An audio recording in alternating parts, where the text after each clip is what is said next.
उल्टा पल्ला चला जमाना, सासू क्यों घबराती है। उल्टा पल्ला चला जमाना, सासू क्यों घबराती है।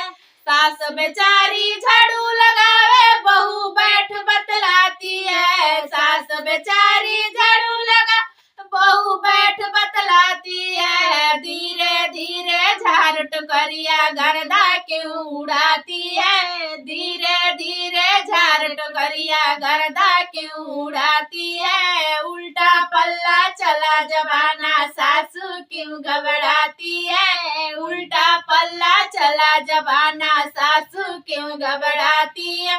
सास बेचारी बर्तन माजे, बहू बैठ बतलाती है। सास बेचारी बर्तन माजे, बहू बैठ बतलाती है। धीरे धीरे माज टुकरिया बर्तन क्यों खटकाती है। धीरे धीरे माज टुकरिया बर्तन क्यों खटकाती है।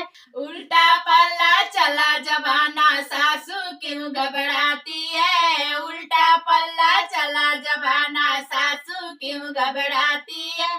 सास बेचारी खाना बनावे, बहू बैठ बतलाती है। सास बेचारी खाना बनावे, बहू बैठ बतलाती है। धीरे धीरे बेल रोटियां मोटी क्यों बनाती है। धीरे धीरे बेल रोटियां मोटी क्यों बनाती है।